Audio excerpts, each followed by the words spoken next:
식당 하는 집인데 문을 닫았잖아요. 6개월, 9개월 닫았잖아요. 9개월 닫은 집인데 보조금이 얼마나 나왔느냐면 20억이 나온 거예요. 그날 매출액 곱하기 그대로 다 준 거예요. 일 하나도 안 했는데도. 그러니까 하늘에서 그냥 돈을 뿌린 거야. 1 더하기 1은 2예요. 1 더하기 1은 10이 아니에요. 근데 우리는 1 더하기 1을 10으로 생각하고 20억짜리 멀쩡하던 아파트가 40억이 됐어. 이번에 다 그랬죠? 작년, 재작년에 40억이 되니까 갑자기 20억이 생긴 거야. 너무너무 행복한 거야. 주식도 2,300선에서 샀는데 3,300까지 올라갔어. 너무 행복한 거야. 내가 캐디 언니들한테 들은 얘기인데, 아니 캐디가 아닌가? 하여튼 나를 엄청 좋아하는 캐디 언니야. 그 캐디 언니한테 들은 얘기인데 무슨 얘기를 하냐면 요즘 젊은 애들이 싹 사라졌대요. 골프장이 예약이 안 되거든요. 우리 같은 사람은 뭐 골프장 예약 꿈도 못 꾸죠. 뭐 회원권도 아무것도 없으니까. 그러니까 저도 운동을 하는데 올해 4번인가 밖에 못 나갔어요. 예약은 돈의 문제가 아니라 예약을 할 수가 없으니까. 그런데 젊은 애들이 다 들어와서 골프를 친 거예요. 걔네는 컴퓨터 잘 다루잖아요. 우리는 여러분 하면 1분 지나면 예약 끝났습니다. 그럼 이거 어떻게 된 거예요? 근데 걔네들이 1분 안에 그 예약을 다 끝내는 거예요. 근데 지금 골프장에 젊은 애들이 하나도 없대요. 네, 주식이 3,300에서 2,300으로 떨어져. 돈이 없는 거야. 40억짜리 아파트인데 20억으로 떨어져 갖고 자기가 거지됐다고 생각을 하는 거야. 왜 인생을 그렇게 영혼을 파괴해가면서 살아요? 그냥 사는 집은 그냥 사는 집이지. 그걸 투자로 바꿔버리는 대한민국 국민들이 잘못한 거지. 그래서 여러분들은 제발 무슨 주식을 사갖고 돈이 뛰었다, 난 행복하다, 그 행복은 오래가는 행복이 아니에요. 내가 비트코인을 샀는데 비트코인 사지 말라고 내가 수도 없이 얘기했어요. 가상화폐라고. 가짜 화폐야. 가짜 화폐인데 왜 거기다가 5천만 원짜리를 집어넣고 그래? 그게 2009년에 나온 돈인데 그때 하버드 애들, 스탠퍼드 애들 그때 다 떼어먹고 다 걔네들 떠났어요. 그리고 누가 남은 거야?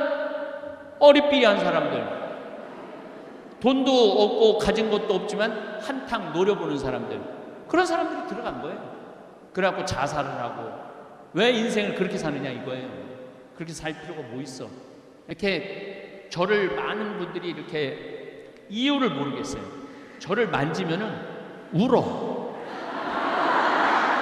아니 나를 만지면 웃어야지 왜 울어? 그 나를 만지고 우는데 끌어안고 울기 시작을 해 또. 뭐 한 분이야 뭐 좋을 수 있는데 그게 1000명이 그러면은요 혼이 나가요. 여러분도 한번 해봐. 한번 해봐.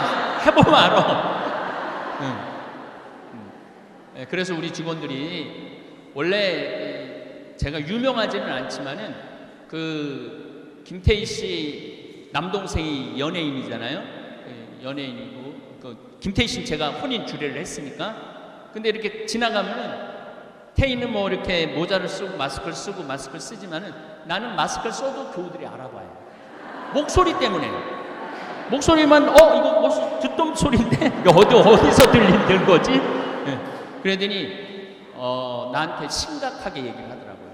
그 연예인 오래 한 경험으로 신부님은 로드 매니저가 10명은 있어야 된다고. 로드 매니저가 뭐냐면은 못 만지게 하는 사람들 10명은 있어야지. 신부님 스트레스 굉장히 많이 받을 텐데요. 그때 막 받으려고 그럴 때인데 그런 얘기를 해주더라고요. 그래서 제가 교만해서도 아니고 건방져서도 아니고 그런 건강상의 문제가 있어서 그렇게 하는 거니까 혹시라도 오늘 섭섭한 분이 있으면 그걸 털어버리세요. 네. 그래야지 우리가 계속 행복한. 저는 이제 신부 생활한 지 한 30년 돼요. 이제 한 12년만 있으면 은퇴하거든요. 그때는 이제 뭐 끌어안고 울어도 좋고 우리 집에 하룻밤 자자고 그래도 좋고 그때는 다 될 거야 아마. 그때는 다 될 거예요. 그걸 희망을 하고 있어요 저도. 왜냐하면 사실은 사람이 제일 행복한 건 뭐냐면은 사랑하는 사람하고 좋아하는 사람하고 같이 이야기 나누고 수다 떠는 것처럼 좋은 게 어디 있어요. 그래서 젊었을 때는 우리 신부도 회의를 한 적이 있어요. 회의를 한 적이 있는데 신부 결혼 문제에 대해서 40대 중반까지는 결혼시켜야 된다. 투표를 했어요. 45세 이상은 절대 안 된다. 그래갖고 45세 이상이 훨씬 많으니까 그게 부결됐어. 뭐 우리가 결정한다고 결혼하고 안 이제 그 신부들의 상태를 본다고 아마 그 주교회에서 붙이라고 그러더라고요. 제가 이제 58인데 나보러 장가가라고 그러면은 난 관둘 거야. 혼자가 얼마나 편안한데. 지금 마누라 눈치 보고 자식들 눈치 보고 눈치 볼 게 하나도 없잖아요. 그 신부가 얼마나 행복한 자리인지 몰라요.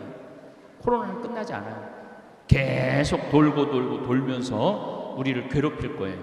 그래서 여러분들 면역력을 키워야 되는 거예요. 우리가 이길 수 있는 건 면역력이야. 그래서 물 많이 드시고.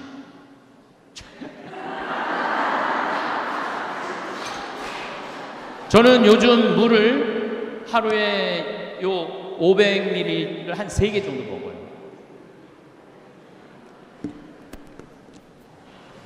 많이 걸으시고 진짜 걷는 거 중요합니다. 그래서 제가 누죽걸산이라고 말씀드리는 거예요. 누죽걸산. 누우면 죽고 걸으면 산다. 그래서 늘 말씀을 드립니다. 저는 허리가 안 아픈 지가 30년이 넘어요. 허리 안 아픈 게. 왜 30년 이렇게 몸이 비실비실 삐리삐리한데 허리가 한 번도 안 아팠느냐? 저는 누워있는 시간이 잠잘 때는 없어요. 앉아있지도 않아요. 앉아있지도 않고 항상 서서 있어요. 황창현 신부님의 행복특강 지금 바로 시작하겠습니다. 영상이 마음에 드신다면 구독, 좋아요, 알림 설정 부탁드립니다. 마지막에 인생 최고로 잘 사는 법, 늙어서 추해지지 않으려면 3대 바보가 되지 마라 이야기도 함께 들으시면 좋겠습니다. 참 예수님, 지난 3년 동안 우리는 코로나 때문에 관계 단절이 있었습니다. 뭐 친한 지인들, 또 심지어는 부모님도 자주 찾아뵐 수 없고, 또 요양병원에 있는 부모님은 아예 만날 수 없는 그러한 아주 슬픈 시간들을 보냈습니다. 반대로 우리 천주교 신부들은 살아난 신부들이 엄청 많을 거예요. 따라다녔던 여자들이 3년을 안 따라다니니까 관계 단절이 생겼잖아요. 자연스럽게. 어떻게 좀 껴보려고 그랬는데도 안 떨어지고 막 이러는데 그 덕에 덕본 천주교 젊은 신부들이 있지 않을까 그런 생각을 합니다. 사실은 제가 외부 강의를 나가지 않아요. 코로나 오기 전부터 외부 강의를 하지 않았습니다. 왜냐하면 한 20년 정도 강의를 하다 보니까 혼이 다 나가버렸어요. 기가 다 빠졌어. 맑은 물을 떠서 내 강의를 듣는 분들한테 맑은 물을 떠서 줘야 되는데 물이 다 빠져갖고 진흙을 퍼서 주는 기분이 들더라고요. 진흙을. 그래서 좀 영적으로 좀 쉬어야 되겠다. 그래서 외부 강의를 나가지 않았어요. 저 개인적으로는 너무너무 좋았습니다. 그런데 여기 왜 왔느냐? 외부 강의 안 나간다며. 그것도 명동 한 성당 한가운데로 왜 나왔느냐? 2년 때문에 그래요. 2년이 참 더러운 거예요. 2년이 좋기도 하지만은 참 뛸 수도 없고 안 뛸 수도 없고.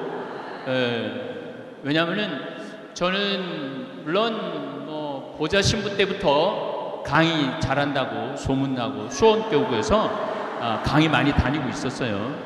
근데 중앙으로 진출하게 된 계기가 성, 가정, 선교회 여기 강의 나오면서부터 더 유명해졌던 것 같아요. 그래서 여기가 20주년이 됐잖아요. 20년 전부터 내가 여기 강의를 온 거예요. 그러니까 강의 오면서 그 어려운 된장, 간장, 고추장 들고 내가 또 쓴 책들 들고 와서 판 돈으로 생태마을 유지 운영하고 또 환경 운동하고 그렇게 됐어요. 오늘은 된장, 간장, 고추장 안 들고 왔습니다. 청국장도 안 들고 왔습니다. 이제는 들고 다니지 않아도 택배로 주문이 되고 물량이 모자라 갖고 뭐든지 뭐 완판이 되니까 물량이 모자라 갖고 또 청국장 가루 먹고 여기 오늘 하나 갖고 온 건 있어요. 청국장 신부의 코로나 일기라는 책을 제가 썼습니다. 지난 화요일 날 나왔어요. 지난 화요일 날 나왔는데 이 책은 지난 3년 동안 우리가 코로나를 맞이해 갖고 얼마나 당황하고 얼마나 국가 시스템이 무너지고 미국 그 잘난 미국이 그렇게 무너져 가는 거, 세계 사람들 이기적인 일본 사람들이 우리나라 사람들을 제일 먼저 못 들어오게 한 극명한 그런 것들을 볼 수 있었죠. 거기에 덧붙여서 우리나라는 이 CCTV 잘 돼 있고 컴퓨터 확인망 잘 돼 있고 내 전화기 안에 전송 SNS 시스템이 잘 돼 있어 갖고 내가 코로나가 걸렸다. 그런데 이제 지나갔어. 제일 내가 놀란 건 전라도 광주 어느 목욕탕에서 6명이 60명이 목욕을 했는데 거기에 확진자가 지나간 거예요. 놀라운 건 빨개 벗고 분명히 목욕했을 텐데 놀라운 건 그 60명을 다 찾아냈다는 거예요. 그래갖고 60명 다 찾아내갖고 확진자가 함께 목욕을 했으니까 가서 검사하라고. 이런 시스템을 프랑스가 하고 싶은데도 할 수가 없는 거예요. 프랑스라는 나라가. 미국은 말할 것도 없고 미국은 심하게 어느 정도로 심하냐면 미국은 사람이 가서 코 자가 검진 안 해요. 그 만나기 싫다고 어떻게 하냐면은 택배로 보내요. 이걸 해갖고. 그래갖고 이게 검진이 안 되면은 그냥 내보내. 그러니까 내 얘기는 아닌데 미국에 갔는데 내가 코로나가 걸렸어. 근데 한국도 못 들어가고 미국 안 돼. 그래갖고 옆에 있는 사람 코로나 안 걸린 사람 콧구멍 후벼갖고 해갖고 보내고. 그래갖고 통과돼갖고 한국에 들어오고. 내 얘기는 아니에요. 내 얘기는 아닌데 이게 굉장히 허술해요. 굉장히 허술한데 우리나라는 시스템이 아주 잘 돼 있다. 그래서 여러분들 스트레스 받지 마시고 저도 코로나 걸렸거든요. 미국에서 걸렸어요. 아까 그거는 내 얘기는 아니에요. 그거는 내 얘기는 아닌데 몬테나 주립대학에서 잠비아에 최고의 학생을 골라서 선발하면 석박사를 무료로 해준다고. 그래서 그 총장을 만나러 갔는데 비행기 안에 거의 몬테나가 100인만 살아요. 마스크 쓴 사람이 한 사람이 없어요. 한 사람도 마스크를 안 썼어요. 나만 마스크를 쓴 거야. 나만 마스크. 근데 밥 먹을 때는 어쩔 수 없이 마스크를 벗어 거기서 저는 걸렸어요. 걸렸는데 한 3일 목이 갈갈하고 그러고는 그냥 검사하니까 음성으로 나오더라고요. 저뿐만 아니라 여러분들도 그렇게 코로나를 잘 이겨내시고 계시고 걸어야 돼. 걸어야지 면역력이 생겨요. 물을 많이 먹어야 돼. 그래야지 면역력이 생겨요. 그리고 청국장 가루를 많이 먹어야 돼.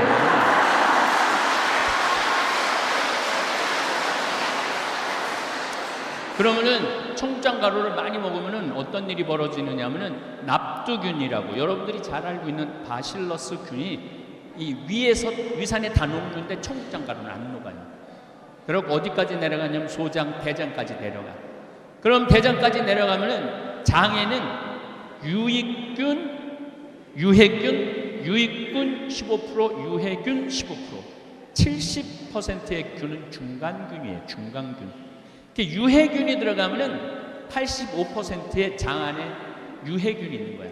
그러니까 얼굴에 저 뽀로지 나고 또 이 손톱 빠지고 무좀 걸리고 변비, 설사 이런 거 하는 거예요. 그런데 이 유익균 15%, 청국장 가루 15%가 들어가면은 그 안에 있는 수많은 미생물들이 그걸 먹어요. 그걸 먹어갖고 85%의 유익균이 되는 거예요. 그러니까 건강할 수밖에 없는 거죠. 안 건강할 수가 없어요. 그래서 우리 청국장 가루 이 책 안에 이제 그런 내용이 참 많이 들어있어요. 너무 내가 책 팔러 온 건 아니에요. 내가 책 팔러 온 건 아닌데 이 책 안에 이걸 먹고 효염을 본 분들 글들이 들어있어요. 그 부분은 정말 내가 보람스러운 건 뭐가 보람스러우냐면은 30년 동안 설사를 해서 레지오를 기저귀를 차고 레지오를 한대요. 너무너무 불안하대요. 그리고 버스를 타도 설사가 나오기 시작하면 중간에 내린대요. 그렇게 스트레스를 받으면서 살아왔는데 우리 청국장 가루를 6개월인가 먹었는데 싹 없어. 그래갖고 기저귀를 벗었다는 거예요. 그런 걸 내가 읽어볼 때 나 정말로 좋은 일 하고 있구나. 내가 대한민국 국민들을 위해서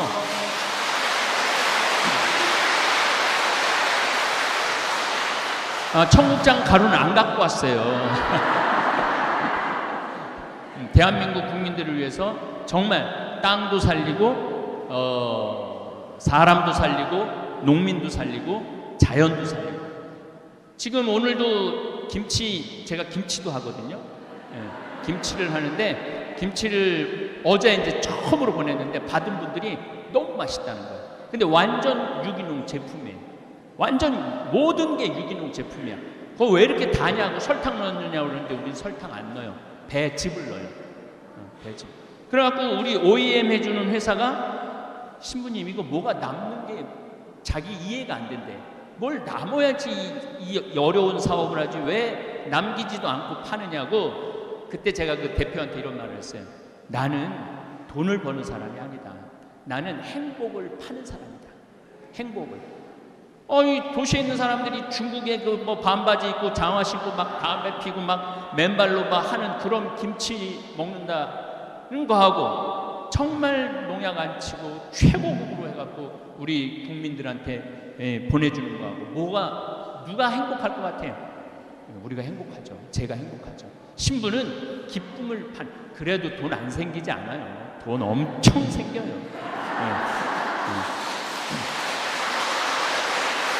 우리는 지금 13년째 청국장 3만 원이에요. 3만 원. 근데 지금 인플레이션이 있어서 계속 청국장 가격을 올려야 되느냐 말아야 되느냐 딱 선 걷어요. 안 올린다 우리는. 우리는 안 올린다.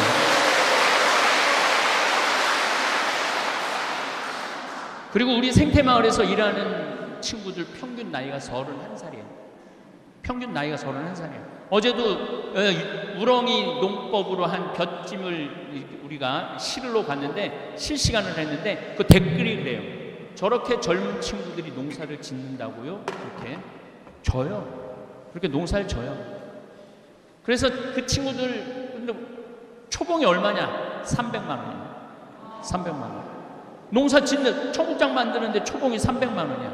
연봉이 4천이 넘어요. 연봉이. 그러니까 이제 여기서 좀 예민한 얘기지만은 나는 성당에서 일 쭉 시키고 봉사 죽어라 하는데도 돈 한 푼 안 주는 건 그거는 나쁜 거예요. 그거는 아주 나쁜 거예요. 그냥 나쁜 게 아니라 아주 나쁜 거예요.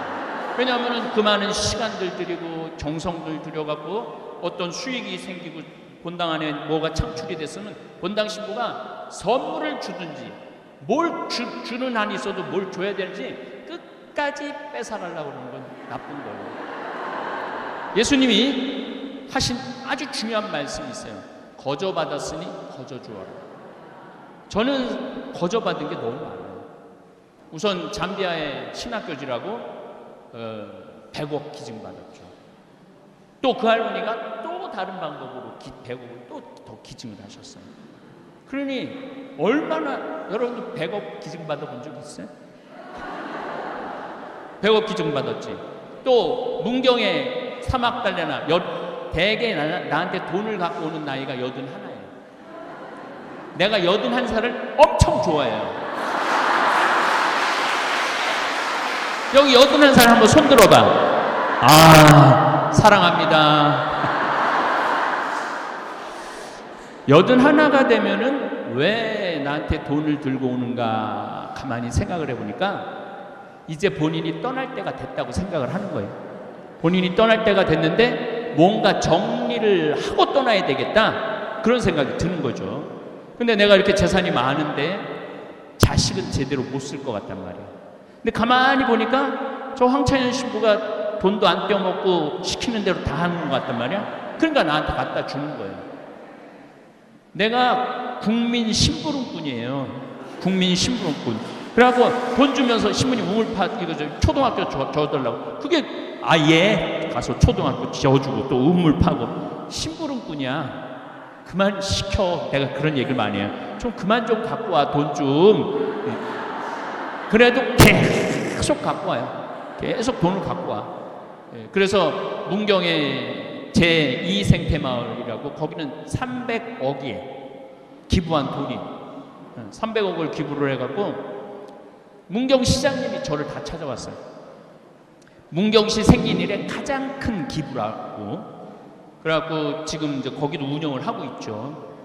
잠비아에 갔더니 대통령한테 땅을 좀, 농업대학 지으려고 땅을 좀 달라고 그러니까 내가 하느님한테 성당 마당에서 묵상하다 성당 마당에서 진짜로요, 하늘을 쳐다보고, 하느님 근데 내일 대통령 만나는데 몇 평 달라고 그래요? 그랬더니 하늘에서 두 말도 안 하고 3,000헥타르 딱 그러더라고요. 3,000헥타르인가 보다. 그래갖고 이제 대통령 만나고 I need to 3,000 헥타르, 제가 영어로 이제 다 이제 브리핑도 영어로 하고 이제 그랬더니 대통령 눈이 이만해지는 거예요. 아니 그렇게 큰 땅이 왜 필요하냐고. 나 농업대학 줘야 되니까 필요하다고. 그 크기가 얼마인지 저 몰랐어요. 나중에 이제 인터넷에서 찾아보니까 찾아보니까 1,000만 평이야. 1,000만 평. 여의도가 80만 평인데 여의도 12배를 부른 거예요. 미친 거지 내가.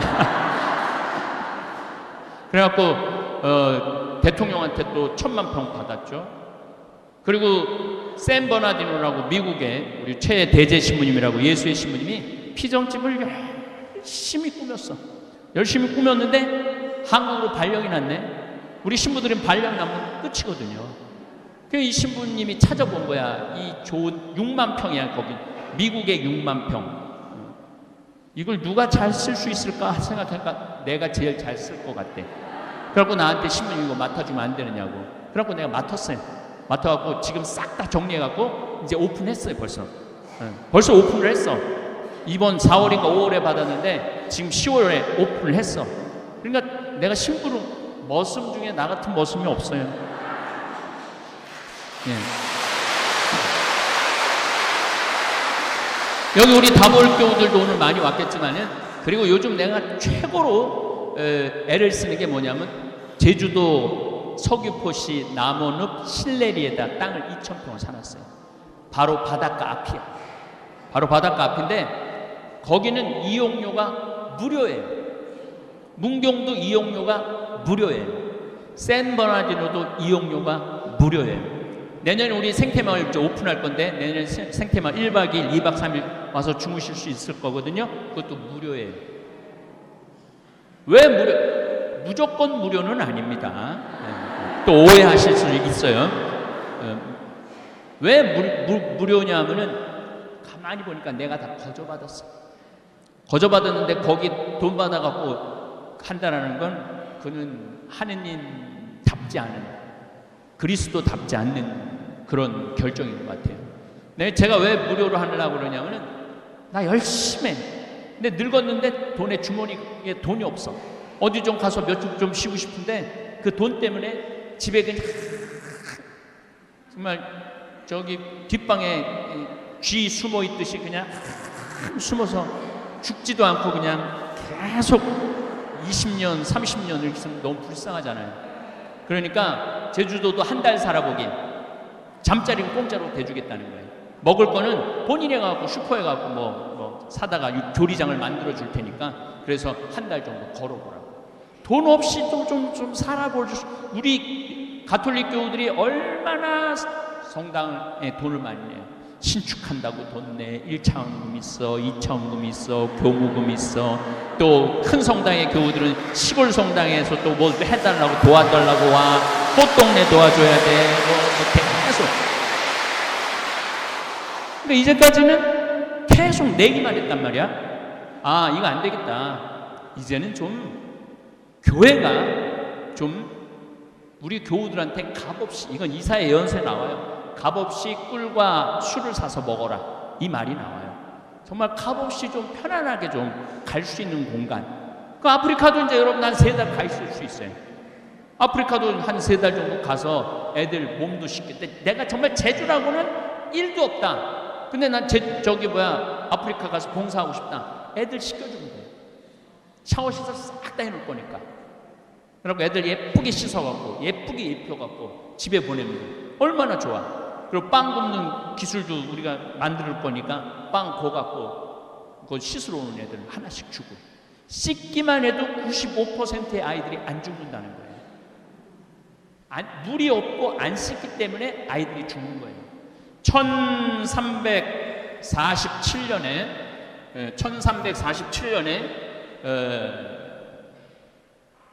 베네치아라는 도시, 여러분들 알고 있는 물의 도시 베네치아라는 도시에 사람들이 갑자기 팍팍 쓰러져서 죽기 시작해요. 근데 최종적으로 죽을 때 어떻게 죽느냐면 까매져 갖고 죽어요. 그래서 그걸 흑사병이라고 해요. 흑사병이 죽는데 전 유럽의 반이 죽어. 전 지구에는 3분의 1이 죽고 너무너무 무섭게 죽는 거예요. 바로 코로나 같은 전염병인 거죠. 언제 끝나고 나느냐면 1353년에 끝나요. 그러니까 8년을 휩쓰는 거예요. 8년을. 그래서 제가 코로나 지금 이제 2020년부터 시작 2019년 12월 31일 날 코로나가 처음 발표됐으니까 사실 2000년부터 시작됐다고 봐야죠. 2000년, 2001년, 2002년. 우리 지금 3년 지금 코로나하고 싸웠죠. 우리 지금 잘 싸우고 있어요. 지금 우리나라에서 죽은 숫자는 26,000명. 그런데 미국은 죽은 숫자가 120만 명. 그러니까 우리나라가 다른 나라의 100분의 1 정도밖에 안 죽어요. 코로나에 걸려서. 그러니까 중국은 가둬놓고 죽이잖아. 지금도 지금 뭐 상하이, 무안 지금 가둬놓고 그래갖고 막 탈출을 해요. 지금도 굶어 죽는 그러잖아요. 코로나에 걸려 죽는 것보다 굶어 죽는 숫자가 많다. 가둬놓고 죽고. 일본은 집안에서 조금 죽길만 해요. 절대 데려다 치료 안 해요. 그리고 일본은 65세 이상이 3,500만 명이야. 대개 60세 이상서부터 죽지 40대, 30대는 우리나라도 40대는 뭐 30명인가 40명밖에 안 죽었어요. 20대는 하나도 없어. 10대도 하나도 없어 죽은 사람이. 0세에서부터 10세까지 하나도 없어 죽은 사람이. 물론 이제 한 2달 전 통계지만은 뭐 그 사이에 또 죽었을 수 있지. 아예 안 죽는다고 봐야 돼요. 이 코로나는 하느님이 65세 이상이 하도 안 죽으니까 한번 솎아내려고 그러시는 것 같아. 한번 솎아내려고. 그런데 한국의 65세 이상은 안 죽어. 지금 전 세계적으로 6억 명이 코로나에 걸렸어요. 6억 3천만 명이. 우리나라는 2,550만 명이 걸렸어요. 사실은 우리나라는 지금 4천만 명 걸렸다고 보면 돼요. 그렇기 때문에 다 면역 체계가 지금 항체가 다 형성돼 있기 때문에 무섭지 않아. 근데 지금 또 하나 나왔거든요. 자, 코로나가 36개의 돌기를 갖고 있대요. 돌기 알죠? 이 돌기가 두 개가 합쳐져 갖고 새로운 변이종이 나오는 거예요. 그런데 지금 6번째 변이종이 오미크론이에요. 그리고 7번째 지금 나왔어요. 7번째 변이종이 나왔어요. 그럼 여러분들 지금 몇 번 남았어요? 18번으로 생각을 하면 아직도 11번 남은 거예요. 그러니까 11번까지 싸워야 돼요. 그렇게 끝난다고 생각하면 안 돼요. 손 씻고 마스크 꼭 하시고. 저는 뭐 아까 저기 앉아서 우리 교우들하고 서서 눈인사 좀 나눴는데 코로나가 무서워갖고 악수를 하는 게 아니고 이렇게 저를 많은 분들이 이렇게 이유를 모르겠어요. 저를 만지면은 울어. 아니 나를 만지면 웃어야지 왜 울어? 그 나를 만지고 우는데 끌어안고 울기 시작을 해 또.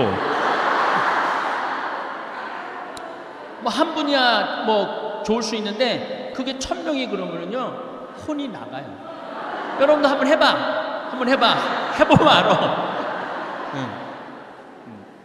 그래서 우리 직원들이 원래 제가 유명하지는 않지만은 그 김태희 씨 남동생이 연예인이잖아요. 연예인이고 그 김태희 씨는 제가 혼인 주례를 했으니까. 근데 이렇게 지나가면은 태희는 뭐 이렇게 모자를 쓰고 마스크를 쓰지만은 나는 마스크를 써도 교우들이 알아봐요. 목소리 때문에. 목소리만 이거 무슨 듣던 소리인데 어디서 들리는 거지? 그러더니 나한테 심각하게 얘기를 하더라고요. 그 연예인 오래 한 경험으로 신부님은 로드 매니저가 10명은 있어야 된다고. 로드 매니저가 뭐냐면은 못 만지게 하는 사람들 10명은 있어야지 신부님 스트레스 굉장히 많이 받을 텐데요. 그때 막 받으려고 그럴 때인데 그런 얘기를 해주더라고요. 그래서 제가 교만해서도 아니고 건방져서도 아니고 그런 건강상의 문제가 있어서 그렇게 하는 거니까 혹시라도 오늘 섭섭한 분이 있으면 그걸 털어버리세요. 네, 그래야지 우리가 계속 행복한. 저는 이제 신부 생활한 지 한 30년 돼요. 이제 한 12년만 있으면 은퇴하거든요. 그때는 이제 뭐 끌어안고 울어도 좋고 우리 집에서 하룻밤 자자고 그래도 좋고 그때는 다 될 거야 아마. 그때는 다 될 거예요. 그걸 희망을 하고 있어요 저도. 왜냐하면 사실은 사람이 제일 행복한 건 뭐냐면은 사랑하는 사람하고 좋아하는 사람하고 같이 이야기 나누고 수다 떠는 것처럼 좋은 게 어디 있어요.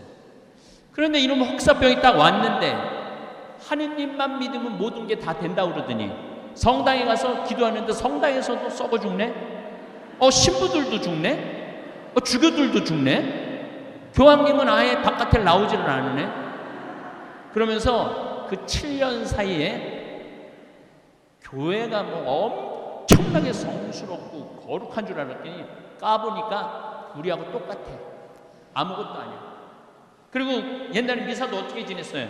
여기 제대 있듯이 여러분들은 안 쳐다보고 이렇게 하고 미사를 끝까지 지냈어요. 끝까지. 개무시하는 거지. 예. 이렇게 마주보고 미사한 게 50년 채 안 돼요.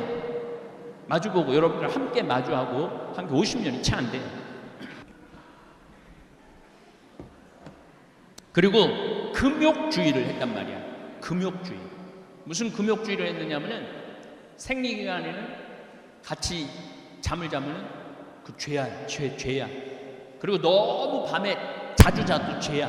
한 달에 한 번 정도 잠자리를 하는 게 아예 평생 서로 동종으로 사는 게 부부지만은 그래서 동종부부 뭐 누갈다 얘기 그런 게 나오는 게 다 그런 이유가 있는 거예요. 그렇게 철저하게 금욕을 했는데 이렇게 비참하게 까맣게 걸린 지 하루 만에 죽는 경우도 있고 이틀 만에 죽는 경우도 있고 어떻게 할 수가 없는 거예요. 사람들이 미치는 거예요. 한 8년 흑사병이 지나갔어요. 성당 가도 별거 없더라. 하느님이 있긴 뭐가 있냐. 주교도 죽고 신부들도 다 죽고 수녀들도 다 죽는데 하느님이 보호하면은 그때 1300년이니 뭐 알겠어요. 네. 지금은 뭐 미국하고 독일에서 수도사들 많이 죽었는데 하느님이 믿긴 뭐가 있냐. 저렇게 그런 사람은 지금은 없잖아요. 옛날에는 그게 있었던 거예요. 그래서 탈교회화가 시작하기 시작해요. 교회를 뛰쳐나가기 시작했어. 뛰쳐나가기 시작하고 금욕주의에서 쾌락주의로 바뀌어요. 금욕주의에서 쾌락주의. 그러니까 그 그림을 보면 돼요. 초상화를 보면은 백신, 난 내 강의할 때 핸드폰 울려도 한 번도 신경질을 부린 적이 없어요. 받으세요. 네. 그 초상화를 보면은 그러니까 패스트 이전에는 다 싸 모자 다 쓰고 그리고 아주 거룩한 모습을 다 그렸어요. 그런데 패스트 지나고 난 다음에 여자 가슴 다 드러나. 그림을 그려도 다 여자 가슴, 그리고 드러내는데도 굉장히 육적으로 드러내요. 남자는 뭐 말할 것도 없고, 남자는. 그래서 여러분들 혹시 유럽 여행 가고 이렇게 벽화들 보면은 저건 굉장히 거룩한 거지. 저런 그림들 저게 그 패스트 이전 그림들이에요. 근데 바깥에 지금 나가봐요. 바깥에 나가보면은 전부 다 벗은 그림을 그리는 거예요. 그러면서 교회를 떠났고 이 금욕주의에서 쾌락주의로 바뀌어요. 그리고 하느님만 생각했는데 우리 인간이 이렇게 중요하구나. 그래서 인간 중심으로 돌아가요. 그게 바로 르네상스예요. 다시 인간 중심으로 돌아가자. 우리 인간이 중요한 거지 교회가 뭐가 중요하고 성당이 뭐가 중요하냐. 그래갖고 보통 많은 사람들이 교회를 떠나요. 벌써 1517년 루터가 종교 개혁을 하기 전에 이미 교회를 떠나기 시작했어요. 뭐 때문에? 패스트 때문에, 흑사병 때문에 많이 떠나죠. 많이 떠나면서 인간 중심으로 하면서 철학도 인간 중심으로 생각을 하고 신학을 알기를 우습게 알기 시작해요. 철학이 훨씬 더 중요해져. 그러면서 인본주의가 탄생을 해요. 인간 중심주의가 탄생을 해요. 그러면서 1789년에 뭐가 일어나느냐면 프랑스 혁명이 일어나요. 프랑스 혁명이 일어나면서 왕은 필요 없다. 우리 국민들한테 자유, 평등 이게 필요한 것이다. 그래서 탄생한 게 계몽주의예요. 계몽주의가 탄생하면서 투표권을 가지려고 그러는 거예요. 전 유럽이. 그래서 노예제도가 없어지고 왕제도가 없어져요. 1850년서부터 90년 사이에. 그러면서 민주주의하고 공산주의가 나온 거예요. 그래갖고 지금까지 이른 거예요. 제가 왜 이렇게 장황하게 말씀을 드리느냐 하면은 그 시작점은 흑사병에서부터 시작됐다는 거예요. 그 전 지구의 역사를 뒤집어 놓은 게 흑사병이었다는 거예요. 자, 그렇다면 이 코로나는 어떤 영향을 미칠 것이냐. 자, 코로나가 앞으로 제가 생각하기엔 최소한 2년 내지 3년은 더 갈 거예요. 그게 약하든 강하든. 어제는 코로나 세계에서 하루 걸린 확진자가 89,000명이었어요. 그래서 주일 효과가 있긴 있구나. 그런데 오늘 잠깐 열어보니까 90만 명이야. 지금도 전 세계 50만 명이 넘으면 위험한 거예요. 근데 전 세계적으로 지금도 90만 명이에요. 90만 명. 그러니까 코로나를 여러분들 이제 끝났다라고 생각하면 큰 오산이에요. 코로나는 끝나지 않아요. 계속 돌면서 우리를 괴롭힐 거예요. 그래서 여러분들 면역력을 키워야 되는 거예요. 우리가 이길 수 있는 건 면역력이야. 그래서 물 많이 드시고.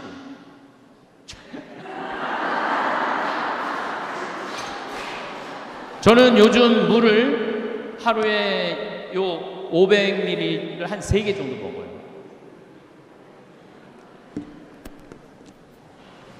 많이 걸으시고, 진짜 걷는 거 중요합니다. 그래서 제가 누죽걸산이라고 말씀드리는 거예요. 누죽걸산. 누우면 죽고 걸으면 산다. 그래서 늘 말씀을 드립니다. 저는 허리가 안 아픈 지가 30년이 넘어요. 허리 안 아픈 게. 왜 30년 이렇게 몸이 비실비실 삐리삐리한데 허리가 한 번도 안 아팠느냐? 저는 누워있는 시간이 잠잘 때는 없어요. 앉아있지도 않아요. 앉아 있지도 않고 항상 서서 있어요. 회의도 우리 생태마을은 회의 앉아서 안 해요. 서서 해요. 스탠딩 회의라고 서서 해요. 왜냐하면 앉으면 허리에 자꾸 부담을 주잖아요. 예.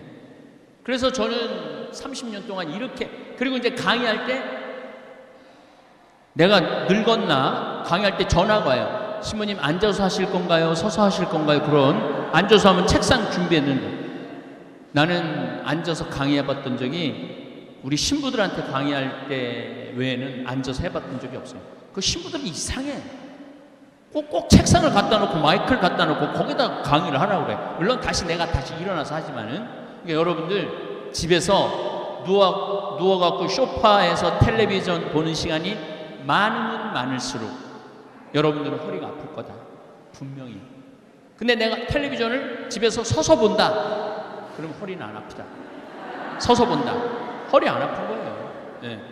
그래서 항상 서 있는 훈련이 중요합니다. 자, 그렇다면은 면역력 키워야 된다는 걸 첫 번째로 말씀을 드렸어요. 그리고 자, 2021년부터 20년, 21년, 22년 전 세계적으로 헬리콥터 머니라고 하늘에서 돈을 뿌린 거야. 미국이 무려 얼마를 돈을 뿌렸느냐면 5조 달러를 뿌렸어요. 5조 달러. 상상이 안 가죠? 5조 달러. 제가 미국 이제 1년에 한 두세 번 갔다 오는데 식당 하는 집이에요. 식당 하는 집인데 문을 닫았잖아요. 6개월, 9개월 닫았잖아요. 9개월 닫은 집인데 보조금이 얼마나 나왔느냐면 20억이 나온 거예요. 그날 매출액 곱하기 그대로 다 준 거예요. 일 하나도 안 했는데도. 그러니까 하늘에서 그냥 돈을 뿌린 거야.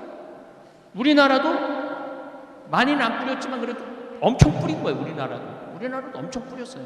사람들이 무슨 생각을 해요? 일 안 해도 돈이 국가에서 나오네? 그리고 젊은 애들이 일 안 해도 돈 나오네 국가에서? 굳이 힘들게 일을 안 하는 거야. 그래서 지금 구인난이 미국이고 한국이고 일할 사람이 하나도 없어요. 며칠 전에도 우리 큰형하고 놀기로 했는데 큰형이 못 나왔어. 왜 못 나왔냐니까 일할 사람이 없어서 사장이 일을 하는 거예요. 사장이 일을 하는 거예요. 돈은 많지 일할 사람은 없지. 그러니까 뭐가 되느냐면 인플레이션이 되는 거예요. 그리고 지금 미국은 며칠 전에 들은 얘기인데 1시간에 25달러를 줘도 올까 말까래요. 1시간에 25달러면은 우리나라 돈으로 어디 보자 14,000원, 28,000원, 35,000원. 1시간에 35,000원. 8시간 만약에 노동을 했다면 얼마예요? 38, 24, 25만 원 내지 26만 원을 줘도 그릇 닦으러 안 나온다는 거예요. 그러니까 큰 일인 거죠. 이 정신이 완전히 피폐해 있는 거죠. 정신이 피폐해 있는 거죠. 자, 인플레이션이 있으니까 이 인플레이션을 잡기 위해서 뭐를 해? 고금리를 잡는 거예요. 고금리. 지금 막 7%, 8% 정도 금리가 올라가잖아요. 아니, 영끌이라고 영원을 모아갖고 부동산하고 주식을 샀는데 주식은 3,300선에서 2,300선으로 떨어졌네. 환율은 1,200원에서 1,450원으로 올라갔네. 부동산은 그러니까 제가 이제 요약본을 오늘 내가 이제까지 성가정 성교회에서 와갖고 강의한 내용을 좀 요약을 좀 하고 내려갈 거거든요. 무슨 얘기를 쭉 해왔나? 1 더하기 1은 2예요. 1 더하기 1은 10이 아니에요. 근데 우리는 1 더하기 1을 10으로 생각하고 20억짜리 멀쩡하던 아파트가 40억이 됐어. 이번에 다 그랬죠? 재작년에 40억이 되니까 갑자기 20억이 생긴 거야. 너무너무 행복한 거야. 주식도 2,300선에서 샀는데 3,300까지 올라갔어. 너무 행복한 거야. 내가 캐디 언니들한테 들은 얘기인데, 아니 캐디가 아닌가? 하여튼 나를 엄청 좋아하는 캐디 언니야. 그 캐디 언니한테 들은 얘기인데 무슨 얘기를 하느냐면 요즘 젊은 애들이 싹 사라졌대요. 골프장이 예약이 안 되거든요.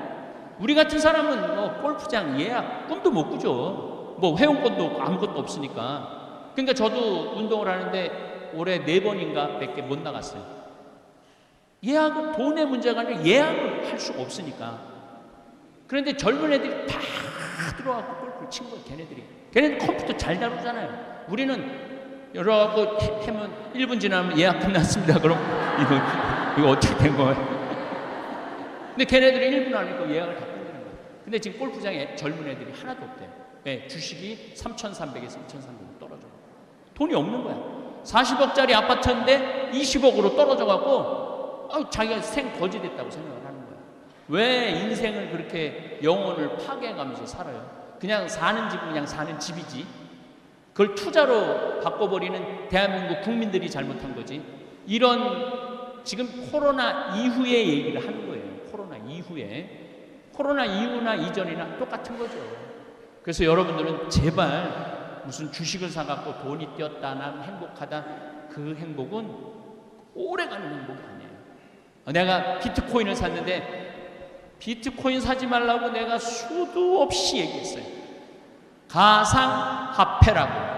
가짜 화폐야. 가짜 화폐인데 왜 거기다가 5천만 원짜리를 집어넣고 그래? 그게 2009년에 나온 돈인데 그때 하버드 애들, 스탠포드 애들 그때 다 떼어먹고 다 걔네들 떠났어요. 그리고 누가 남은 거야? 어리삐리한 사람들. 돈도 없고 가진 것도 없지만 한탕 노려보는 사람들. 그런 사람들이 들어간 거예요. 그래갖고 자살을 하고. 왜 인생을 그렇게 사느냐 이거예요. 그렇게 살 필요가 뭐 있어. 하루 밥 세끼 먹고 맛있게 먹고 살면 되지만. 나도 여기 지금 와갖고 하동간에 가갖고 아침 겸 점심 먹었거든요. 맛있더라고. 밥 세끼 맛있게. 또 우리 김장김치 지금 받아본들 맛있죠? 예. 그거 뭐 큰 돈 드는 거 아니거든. 뭐 거기다가 우리 청국장 가루까지 먹으면은 이건 뭐. 아니, 청국장 가루 먹고 삶의 질이 달라졌다는 분들이 너무너무 많아요. 그래서 이 책을 꼭 사서 보셔야 돼. 이 책 내가 오늘 갖고 왔거든요. 예, 이 책을 꼭 사서 보셔야 돼요. 이 책을 읽어보시면은 제 3년 동안 코로나에 관련된 내용도 있고 박현민 신부님 상담 이야기도 있고 여러분들이 효과 본 거를 올린 글을 여기다 다 넣어놨어. 그래갖고 아까 노기순인가 자기 103페이지에 자기 얘기 나왔다고 좋아하더라고. 네. 그래서 여러분들 코로나 이후에는 이런 어려운 문제들이 흑사병이 민주주의를 탄생했듯이 코로나로 완전히 새로운 세상이 되는 거예요. 어떻게 새로운 세상이 됐느냐? 자, 나는 그래도 항신부님 다볼사이버 성당 거기 들어가고 구독하고 있다. 한번 손 들어봐요. 이거 보세요. 이거 사진 찍어놔. 응. 아니야, 이거 굉장히 중요해. 잠깐 들어보세요. 나는 구독하고 있다. 응. 자, 이거 굉장히 중요합니다. 영상으로도 잠깐 좀 찍어. 예. 이게 왜 중요하냐면 세상이 바뀐 거예요. 이게 바뀐 대표적인 모습이에요. 한번 감사합니다. 내려보세요. 이게 우리가 지금 28만 8,900명이에요. 이제 오늘 내일이면 29만 명 정도 될 거예요. 29만 명 정도 되는데 단일 성당으로 29만 명 신자 거느린 성당이 어디 있어요? 없죠? 그리고 우리 다볼사이버 성당 교우들은 착해. 말을 너무 잘 들어. 이번에 작년에 5,000명 굶는 사람들이 많아갖고 목사님들이 나한테 편지를 했어요. 나 굶어 죽는다. 애가 셋 있고 학비도 내야 되는데 교회 월세도 내야 되는데 아무것도 교인 못 모이게 하니까 3개월인가 4개월 우리 못 모이게 했잖아요. 우리 굶어 죽는다. 그래갖고 목사님 30분한테 쌀을 보내줬어요. 그리고 5,000명한테 쌀을 보내줬어요. 그것도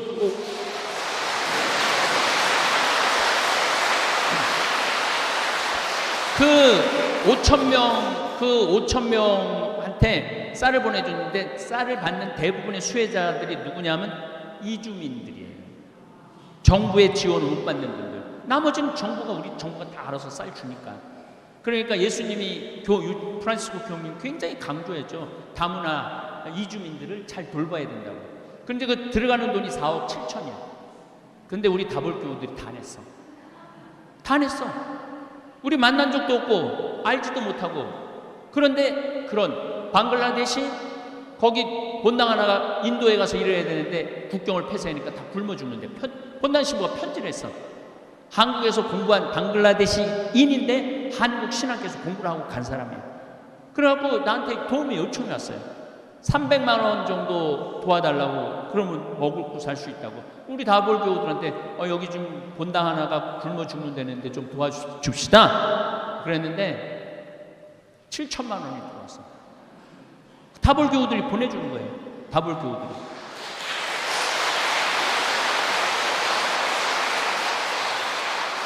박수 칠 일은 굉장히 많아요. 다 소개할 수는 없고 캄보디아, 미얀마, 필리핀, 콜롬비아 오랜만에 강의를 하니까 열을 막 내네.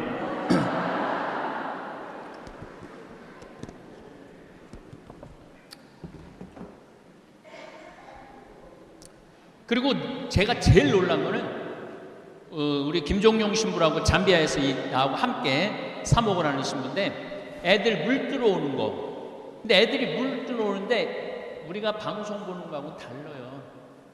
애들이 딱 물을 뜨잖아요. 집에 갈 때 춤을 추면서 가요. 보신 분들 계실 거야 아마. 춤을 추면서 가. 아 진짜 이쁘다 쟤네들. 막 웃고 춤추고 그러고 다니거든요. 아프리카 가면 다 웃고 춤추지. 맨날 막 물 흘리고 막 애들 그건 5%도 안 돼요. 아프리카 사람들 대부분이 잘 먹고 잘 살아요. 근데 우리가 잘못 알고 있는 거지. 예. 그래서 아프리카 사람들을 사람도 아닌 것이 짐승도 아닌 그런 잘못된 인식을 심어주는 게 전부 다 구호단체에서 그것만 내보내서 그래요. 건강한 모습을 내보내면 더 기부 더 할 거예요. 와 우리가 내갖고 저 목욕을 하네 쟤네들이. 우리가 내갖고 쟤네들 교복을 입고 학교 운동장에서 공을 저렇게 기쁘게 차네. 그럼 더 내요. 그 대표적인 예가 저잖아요. 난 한 번도 돈 보내달라고 그런 적이 없어. 공식적으로 나 뭐 필요하니까 돈 좀 보내주세요라고 얘기한 적이 한 번도 없어요. 신학교 질 때만 좀 도와달라고 얘기를 했죠. 그건 돈이 많이 들어가니까. 그런데 지금 한 50억 썼어요. 근데 지금 얼마가 남아있느냐면 60억이 남아있어요. 아, 왜 자꾸 돈을 보내?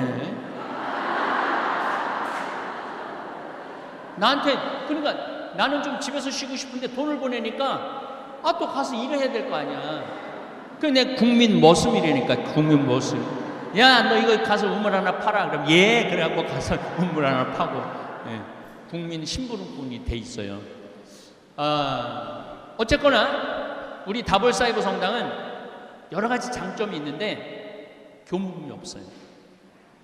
헌금도 없어요. 신축금도 없어요. 그렇잖아요. 여기 신축금, 헌금, 교무금, 헌금, 사무장, 사무실. 우리는 아무것도 없어. 나만 있어, 나만. 또 나는 내가 이제까지 유튜브 수익, 여러분들이 유튜브 보실 때 전반에 한 3분 정도 광고 봐주시고 중간에 한 1, 2분 광고 봐주시면은 제가 이제까지 유튜브로 지난 3년 동안 벌은 돈이 얼마냐? 50만 달러예요. 그러니까 한국 돈으로 또 따지면 그거 얼마야? 거의 한 7억 내지 8억 정도 되는 거예요. 7억 내지 7억 한 5천 되겠네. 7억 5천 정도 되는 돈을 내 유튜브 수입으로 들었어. 근데 난 그 1원도 돈 쓸 필요가 뭐가 있어? 신부가 다 어려운데 도와주는데 다 내놨어. 이제 없대. 또 하나도 없대. 내가 국장한테 뭐 어디 좀 도와줄 데가 있어갖고 그 유튜브에 얼마 있어? 신부 다 써갖고 없어요. 그러더라고요. 참 말의 끝에 얘기지만 세상에 신부처럼 팔자 좋은 사람이 없어요. 아니 젊었을 때는 좀 결혼도 좀 시키고 몸에서 열은 나는데 이걸 참으라고 그러고 인내하라고 그러고 성물교에 몹쓸 열기 없애달라고 성물교에 그게 나와요. 기도문에 몹쓸 열기 없애달라고. 아니 그게 본성인데 기도한다고 없어져 몹쓸 열기가. 그래서 젊었을 때는 우리 신부들 회의를 한 적이 있어요. 회의를 한 적이 있는데 신부 결혼 문제에 대해서 40대 중반까지는 결혼시켜야 된다. 투표를 했어요. 45세 이상부터 절대 안 된다. 그래갖고 45세 이상이 훨씬 많으니까 그게 부결됐어. 뭐 우리가 결정한다고 결혼하고 안 이제 그 신부들의 상태를 본다고 아마 그 주교회에서 붙이라고 그러더라고요. 제가 이제 58인데 나보러 장가 가라고 그러면은 난 관둘 거야. 혼자가 얼마나 편안한데. 아, 지금 마누라 눈치 보고 자식들 눈치 보고 눈치 볼 게 하나도 없잖아요. 그 신부가 얼마나 행복한 자리인지 몰라요. 그리고 어디 가서 밥을 먹어도 돈을 내기나 해? 돈도 안 내지. 한 번은 내가 이제 밥 먹고 비서하고 같이 밥 먹고 나갔어. 그랬더니 주인 아줌마가 날 보더니 아저씨 돈 내고 나가야죠. 그러더라고. 그냥 다니는 게 버릇이 되니까 돈 내는 거 모르고 그냥 아저씨 돈 내고 나가셔야죠. 그러더라고. 그래서 아, 돈 낼 사람이 보니까 나밖에 없더라고. 보니까 그래요. 아, 코로나 이후에 세상은 완전히 새로운 세상이 될 겁니다. 인플레이션이 많아질 거고 부동산이 값이 떨어질 거고 주식값이 떨어질 거고 전쟁이 자주 일어날 거예요. 오늘 이제 드리고 싶은 말씀, 지구 멸망, 지금 환경 상태에서 지구 멸망은 얼마나 남았나? 1초 남았어요. 1초 남은 게 아니에요. 지금 멸망하고 있어요. 멸망. 근데 우리는 신부님 멸망하는 것까지는 잘 모르겠는데요. 왜 그러냐면은 지구본을 보면은 20도 위도 20도에서 40도, 적도 0도죠. 20도에서 40도 사이가 가장 늦게 환경 피해를 봐요. 적도하고 북극은 이미 무너졌어요. 끝났다고 봐야 돼요. 스페인이 어제 아침 10월 31일 날 아침 기온이 31.5도야. 31.5도. 그리고 알래스카가 보통 여름에 5도 내지 6도를 넘지 않았는데 37도. 시베리아는 더하죠. 시베리아는 벌써 몇 년 전부터 그랬는데 이번에 47도까지 올라갔어요. 그러니까 이미 이제 끝난 거예요. 북극하고 이 적도 쪽은 끝났어요. 투발루라는 나라는 7개 섬인데 4개가 물에 벌써 잠겼어요. 그러면 우리는 왜 못 느끼느냐? 해 위도 20도에서 40도 사이에 있는 도시 이름을 지금부터 제가 댈게요. 보스턴, 뉴욕, 텍사스, LA, 도쿄, 서울, 평양, 상하이, 북경, 바그다드, 로마, 파리 다 20도에서 40도 선상에 다 있어요.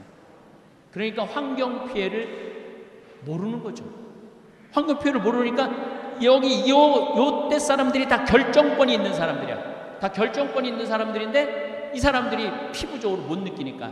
그래서 우리는 개구리 이론이라는 게 있어요. 모든 환경학자들이 하는 얘기, 개구리 이론이 뭐냐면은 개구리는 끓는 물에 바로 집으면 뛰쳐나가요. 그런데 한 15도에서 16도 정도 아주 따뜻한 온도서부터 시작해갖고 개구리를 넣어놓으면은 30도 될 때도 가만히 있어. 적응을 하는 거야. 40도 될 때도 가만히 있어. 적응을 하는 거야. 50도 될 때도 가만히 있어. 적응을 하는 거야. 99도 될 때까지도 적응을 하는 거야. 그럼 끓어 죽는 거예요. 우리가 딱 그 꼴이야. 왜? 중고등학교 때 우리 교복, 하복, 동복 입었잖아요. 성모 순천 지나고 나면은 벌써 쌀쌀했거든요. 성모 순천 7월 15일부터 8월 15일까지 더웠어요. 근데 제가 막 신부가 되려고 그랬을 때 봄에 코스모스가 폈어. 난리가 났어. 봄에 가을에 펴야 되는 코스모스가 봄에 펴갖고 그게 불과 30년 전 얘기예요. 6월 달에 3월 달에 코스모스 피고 6월 15일에 30도가 넘기 시작했어. 그러더니 신부된 지 한 10년 돼가고 환경운동 시작할 때 5월 달에 30도가 넘기 시작했어요. 근데 지난 한 5년 전부터는 4월 10일 날부터 30도가 넘어요. 언제까지? 10월 달까지. 4, 5, 6, 7, 8, 9, 10, 7개월. 2030년이 되면은 20도의 선상에서 40도 선상에 있는 나라들이 피해를 받기 시작할 거예요. 아이쿠, 지금도 아이쿠 했는데 뭐 탄소 중립하자고 그러는데 하는 나라 하나도 없어요. 엘고라고 미국 부통령, 부시하고 붙어갖고 떨어진 부통령이 있죠. 그 부통령이 이제 떨어지고 난 다음에 환경운동을 했어요.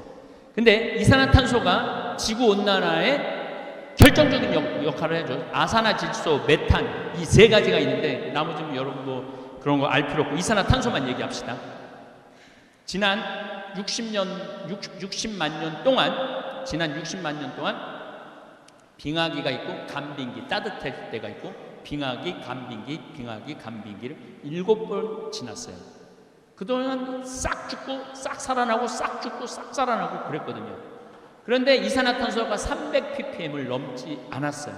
300ppm을. ppm이라는 건 뭐냐면 파트 퍼 밀리언. 무슨 뜻이냐면 100만 개의 공기 알갱이 중에 이산화탄소가 300개 있는 거예요. 근데 평균적으로는 250개 있었어요. 만약에 이산화탄소가 400ppm, 400 알갱이가 되면 지구는 막 끝난다고 기후학자들이 수도 없는 책에다 써놨어. 그런데 작년에 이산화탄소가 418ppm이에요.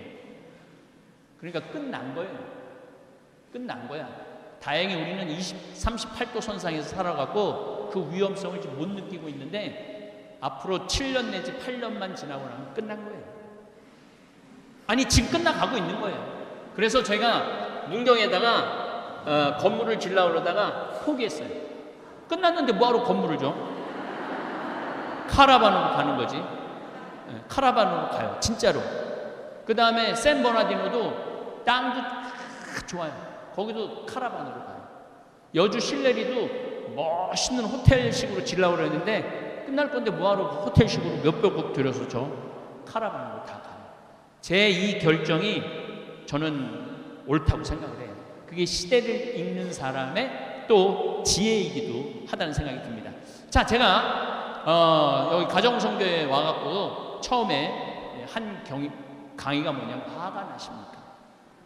화가 나십니까? 강의했었어요. 아니 내가 시동생이 시집 와봤더니 7살, 8살이야. 코칠질이 어복 키웠어. 그래갖고 좋은 대학까지 보냈어. 내가 환갑이 됐어. 시동생이 나한테 유럽 여행권을 줄래나 민크 코트를 줄래나. 그래갖고 봉투를 하나 내고 갔는데 가슴이 떨렸어. 여행권이 들어있어. 딱 열어보니까 10만 원 들어있는 거야. 화 나요 안 나요? 화나죠? 내가 저를 어떻게 키웠는데 10만 원? 이건 나를 욕하는 거나 마찬가지야. 그렇게 화나는 일이 한두 개가 아니에요.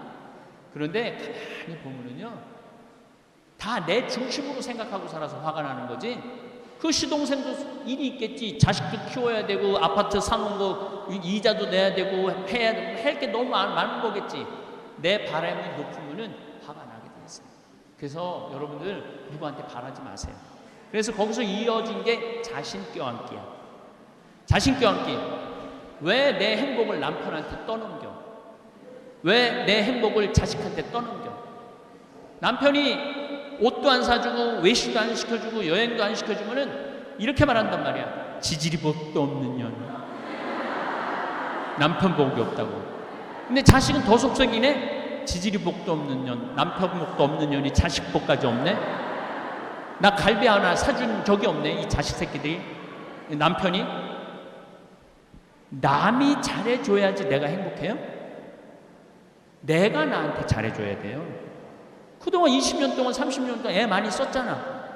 창현아, 너 애 많이 썼다. 내가 너 갈비 한번 사줄게. 가자. 그리고 내가 나한테 사줘야 되는 거. 내가. 남이 나한테 사줘야 되는 게 아니라 내가 나한테 사줘야 되는 거예요. 그래서 여러분들 오늘부터 내 행복을 이웃한테 전가하지 마세요. 나 스스로한테 잘해주면 돼. 내가 대구에 그 한 본당에 강의를 갔는데 그 본당 신부가 성수학 박사학위를 땄대. 성수학 박사학위를 따갖고 너무 신이 나갖고 그 도서관에 올라가고 나 박사학위 땄다고 그러려는데 한 놈도 쳐다보는 놈이 없대. 왜냐면 걔네들도 빨리 논문 통과해야 되니까 누가 박사 딴 거 관심이나 있어요? 없죠. 아무도 없는 거야. 그래갖고 축하한다는 말도 듣지 못하고 그래서 자기 방에 가서 거울을 보고 자기가 끌어안아주면서 그랬대요. 베드로야, 너 정말 수고 많이 했다. 박사학위 해서. 너 정말 기특하다. 그러니까 좀 마음이 좀 풀리래요. 여러분들도 마찬가지예요. 여러분들 열심히 살았잖아요. 여기까지 온 것 자체만 해도 열심히 하지 않으면 오지 않아. 네. 열심히 하니까 여기 오는 거지.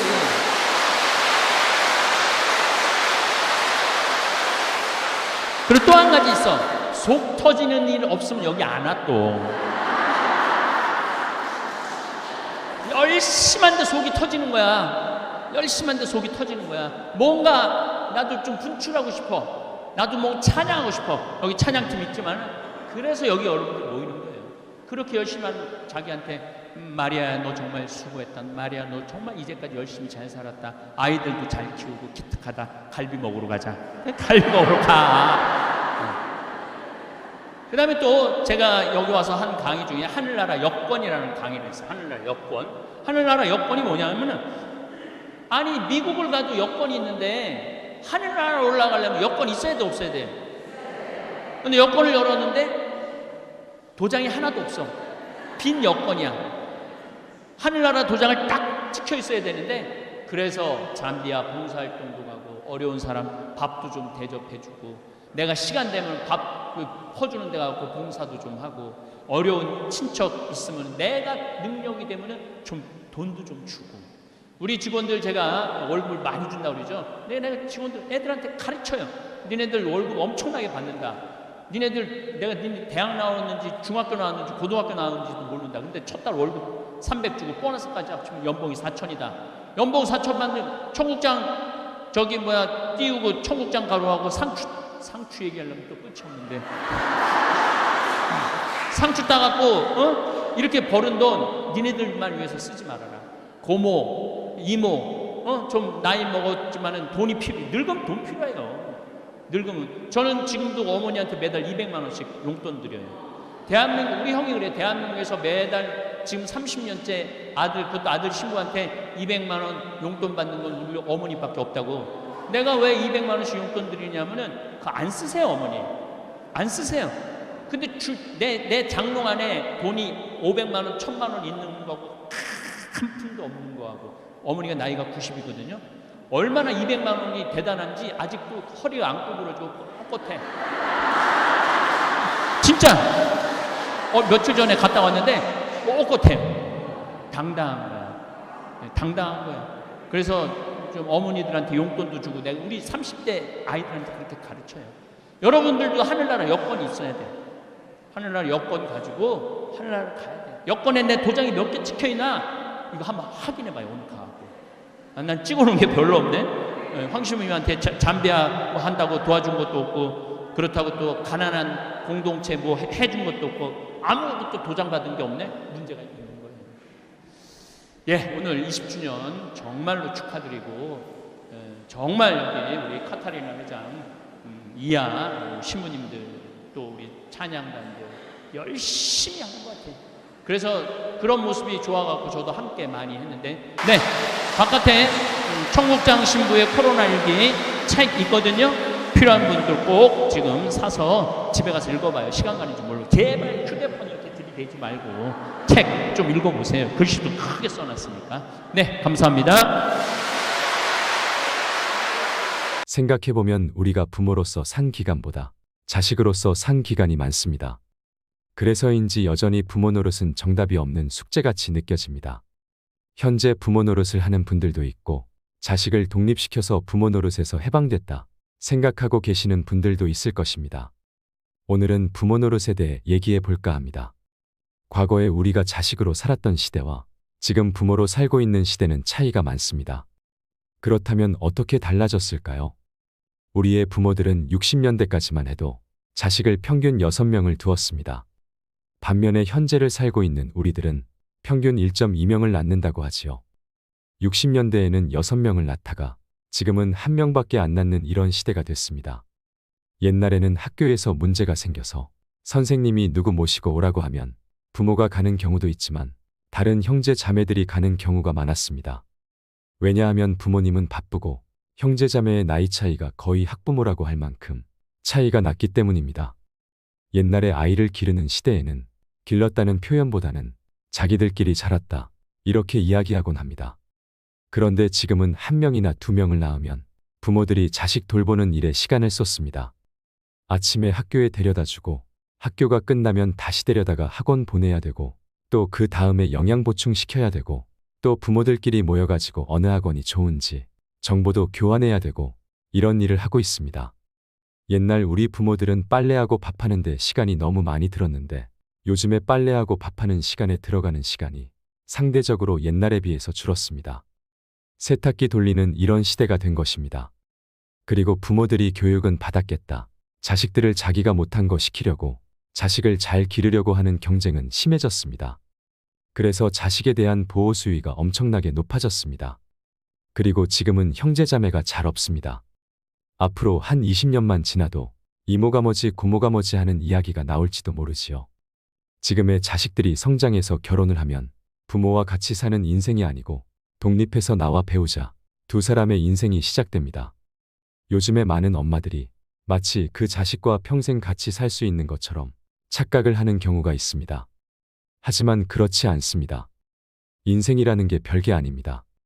숫자로 본 우리의 인생은 부모 밑에서 살다가 성인이 돼서 독립을 하고 배우자와 가정을 이룰 때 그리고 자식을 낳아서 기르면 세 식구 그리고 더 세월이 흐르면 두 식구 그리고 다시 한 식구로 줄어들게 되는 게 인생입니다. 남자와 여자가 평균 수명이 7년이 차이가 나는데 남자가 대체로 빨리 죽습니다. 남편이 3살 더 많다고 하면 여자가 혼자 살아야 하는 세월이 10년입니다. 그런데 사람들이 대부분 이런 생각을 안 합니다. 노후 준비하라 그러면 대개 남자가 자기 죽을 때까지만 생각하며 준비를 하지요. 그런데 이런 생각을 해본 적이 있나요? 대개 환갑 정도를 맞으면 자식들이 결혼을 합니다. 그러고 나면 환갑부터 30년이 남습니다. 그 30년은 다시 부부가 사는 거예요. 행복이라고 하는 것은 자기가 바라는 것을 이룰 때 행복이라고 하는데요. 그런데 자식이 독립을 해서 자기도 자식을 낳고 살고 있는데 왜 용돈 안 주냐 이렇게 기대를 하면 행복할까요? 불행할까요? 간단한 겁니다. 그러니까 자기가 자식에게 어떻게 기대하고 사느냐 하는 게 나의 행복을 결정하는 중요한 변수라는 것입니다. 그게 자식뿐만이 아닙니다. 배우자에게 뭘 기대하세요? 자기가 기대하고 있는 게 많으면 많을수록 행복 지수가 떨어집니다.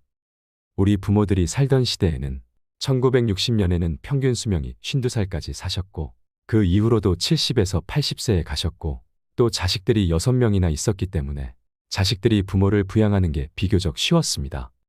근데 우리들이 어른이 돼서 자식들의 도움을 받으려고 할 때는 자식은 한두 명인데 우리는 100살까지 사니까 자식이 부모를 모시기가 쉽지 않습니다.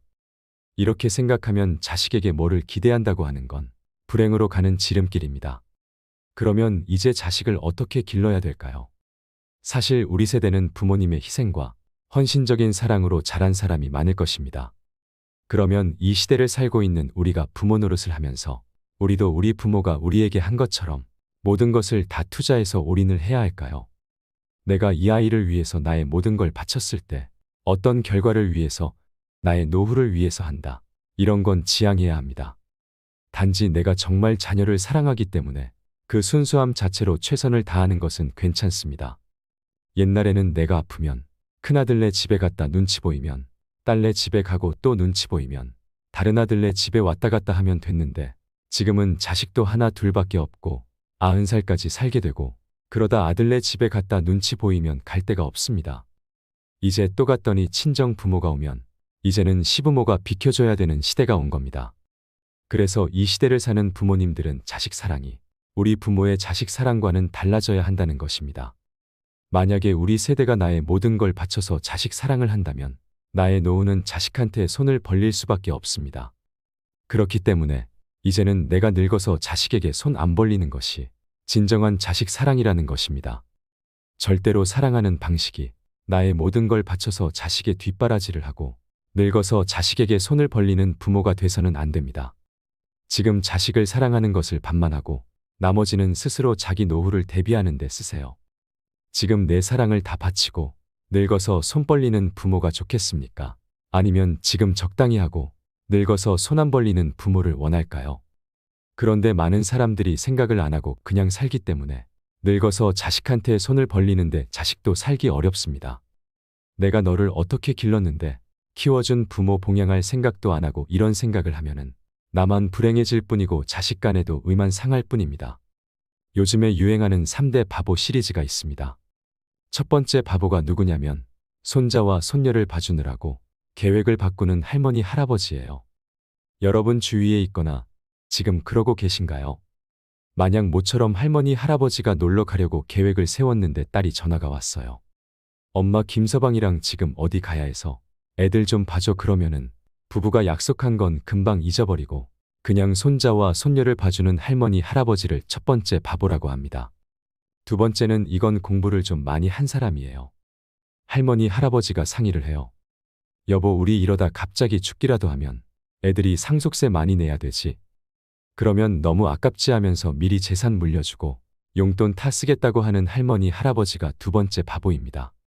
세 번째 바보는 혹시 손자와 손녀가 와서 자고 가겠다고 하면 방이 너무 좁을까봐 새삼 그 나이에 집 늘려가는 할머니 할아버지입니다. 지금 제가 말씀드린 세 종류의 바보를 보신 적이 있으신가요? 말로는 그런 사람은 안 된다 하더라도 현실적으로는 그게 잘 안 됩니다. 지금 제가 말씀을 드릴 때는 그래 그럴 것 같다.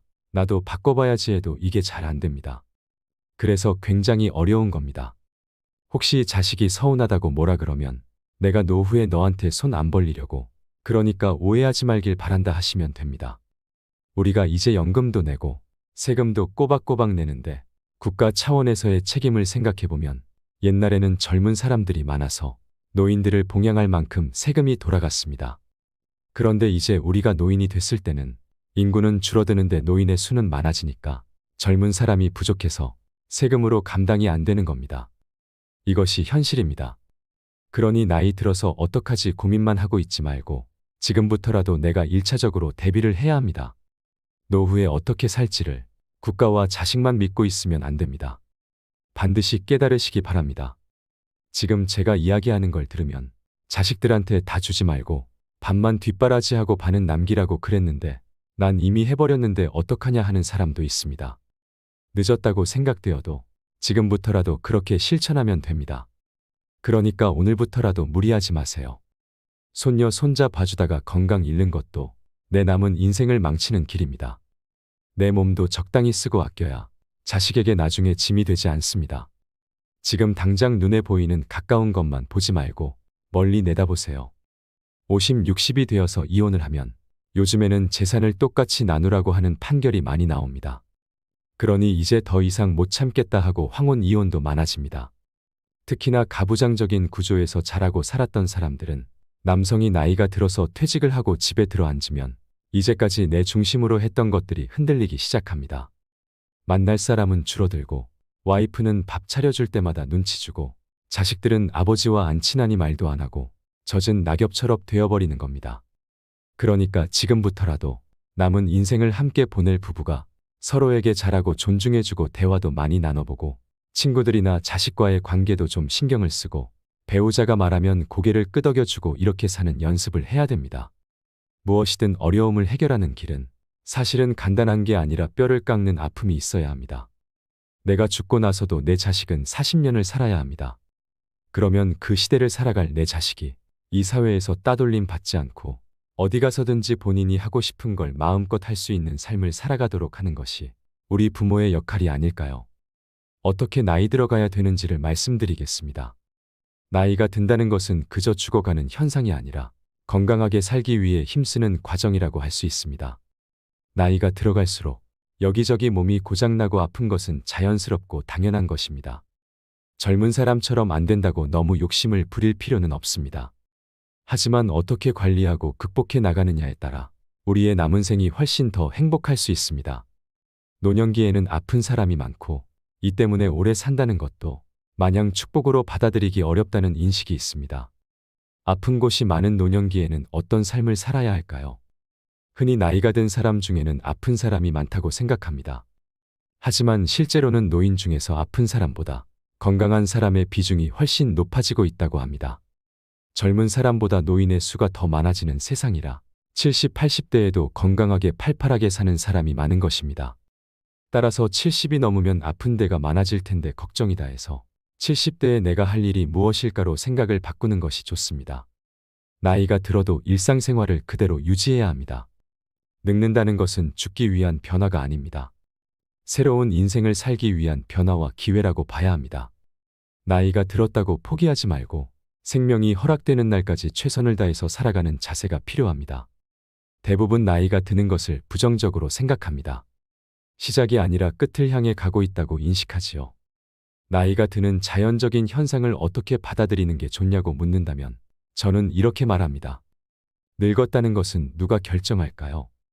50대까지는 젊고 60대부터는 늙은 걸까요? 아니면 60대까지는 젊고 70대부터는 늙은 걸까요? 늙음은 내가 결정하는 것입니다. 나의 선택입니다. 나이가 몇 살인지는 중요하지 않습니다. 작년보다 혹은 지난달보다 뭔가를 잘하게 됐으면 더 잘한 것이지 더 늙은 게 아니지요. 반면에 나는 늙어서 못한다고 포기해버리면 늙음이 되는 것입니다.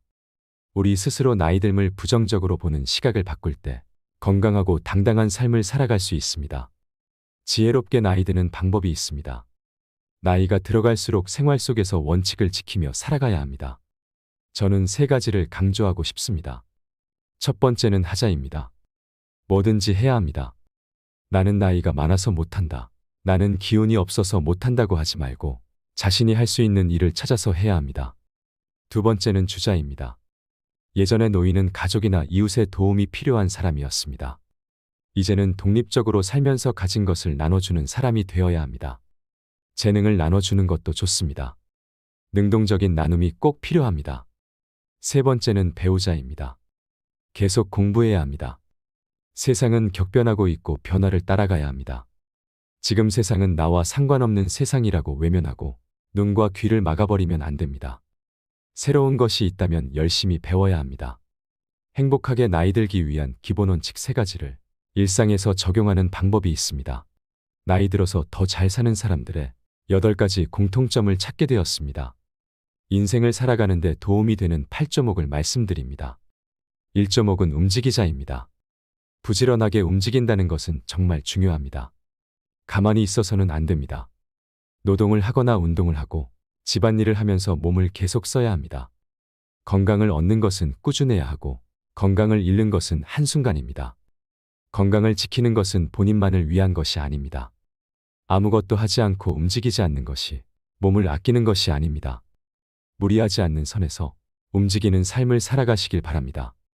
2조목은 마음을 쏟자입니다. 늙었다고 주변 사람에게 세상 돌아가는 일에 무관심해지지 말아야 합니다. 특히 변화하는 것에 마음을 써야 합니다. 사람이 고정관념과 편견에 갇히는 것만큼 무서운 게 없습니다. 생각의 유연함을 지켜야 합니다.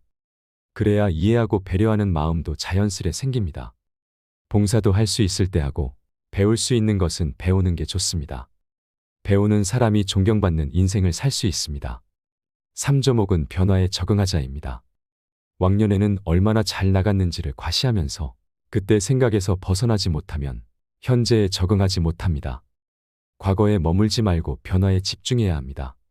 과거나 미래에 매여 있지 않는 현재의 삶을 살아가세요. 주위의 소중한 것들을 놓치며 살아가지 마시길 바랍니다. 후회만 남을 인생을 살면 그것이 나의 과보로 돌아오게 됩니다. 4조목은 절제하자입니다. 절대 무리해서는 안 됩니다. 아직 젊다고 체력을 과시하는 것도 금물입니다. 과음, 과식은 자제해야 하고 운동도 강도를 조절해야 합니다. 사람을 사귀는 것도 절제가 필요한 시점입니다. 무엇이든 과하지 않는 것은 중요합니다. 과한 것은 독이 됩니다. 평정심을 유지하고 쉽게 분노하지 않는 것도 중요합니다. 내 마음의 중심을 잡으세요. 5조목은 나이 탓하지 말자입니다. 나이는 탓할 게 아닙니다. 무엇을 할지 말지는 나이가 결정하는 것이 아닙니다. 내가 결정하는 겁니다. 나이 때문에 이것도 안 되고 저것도 안 된다고 말하시는 분들이 있습니다. 그런 것은 없습니다. 나의 한계를 정하지 마시고 도전해 보세요. 일단 시도해보고 노력하는 자세가 중요합니다. 6조목은 남 탓하지 말자입니다. 남에게 도움을 요청하기보다는 내가 해야 합니다. 또 이런저런 눈치를 볼 필요가 없습니다. 그동안 하고 싶었던 일을 실컷 해도 됩니다. 이루지 못한 꿈이 있다면 이뤄보세요. 남이 대신해 줄 수 있는 것은 없습니다. 내 삶의 주체는 바로 나 자신입니다. 7조목은 어울리자입니다. 인생은 혼자 와서 혼자 가는 것이지만 나이가 들면 혼자 있지 말고 어울려야 합니다. 다가오기를 기다리지 말고 먼저 마음을 열고 다가가는 용기도 필요합니다. 외로움은 마음의 병을 부르게 됩니다. 하지만 친구가 없어도 슬퍼하지 마세요. 외로움을 사람이 아니라 다른 것으로 채울 수 있다면 그것도 좋습니다. 길가의 꽃도 친구가 될 수 있고 내 옆에 책도 친구가 될 수 있습니다. 8.5은 규칙적으로 살자입니다. 건강하게 사는 어르신을 보면 대부분 규칙적으로 사는 것을 확인할 수 있습니다. 특히 식사 시간은 꼭 지킵니다. 나이가 들수록 생체 리듬이 깨지지 않도록 노력해야 합니다. 상대적으로 시간적인 여유가 생기는 노년에는 운동을 하며 시간을 보내는 경우가 많습니다. 운동은 며칠만 해서는 효과를 보지 못합니다. 인내심을 가지고 꾸준히 규칙적으로 해야 효과를 볼 수 있습니다. 운동은 3주는 해야 내 것이 되고 3달을 하면 효과가 나오고 3년을 하면 비로소 문화가 된다는 것을 명심해야 합니다. 나이 드는 것은 두려워할 일이 아닙니다. 70살인데 주변의 도움을 받으며 수동적인 하루를 사는 사람이 있고 100세에도 활동적으로 살면서 스스로 선택하고 책임지는 하루를 사는 사람이 있습니다. 기회와 선택은 나이와 상관없이 주어집니다. 인생을 너무 잘 살아야겠다고 생각하면 지금의 인생이 초라해집니다. 인생은 그냥 길가에 풀 한 포기가 나서 사는 것과 같습니다. 아침에 눈을 뜨면 오늘도 살았네. 한 번씩만 외쳐보세요. 살았다는 느낌보다 인간에게 더 좋은 에너지를 주는 것은 없습니다. 인생에 너무 많은 의미를 두지 마세요. 항상 현재에 살아야 합니다. 지금 살아있다는 것입니다. 불행한 이유들을 만들어서 움켜쥐고 있지 마시고 놓아버리세요. 살아있는 행복을 지금 누리시면 됩니다. 누구나 인생을 어떻게 살아야 하는가 고민해 보셨을 텐데요. 늙어서 후회하는 것과 나이 들수록 조심해야 하는 것이 있습니다. 전문가들은 늙어서 추해지지 않으려면 3대 바보가 되지 말라고 하는데요. 오늘 영상으로 3대 바보가 어떤 사람인지, 좋은 부모가 되는 법은 무엇인지, 부모 노릇에 대해서도 현명한 해답을 얻으셨을 거라고 생각합니다. 이상으로 책틀맨이었습니다. 지혜를 쌓는 당신의 오늘이 아름답습니다. 더 좋은 영상으로 찾아뵙겠습니다.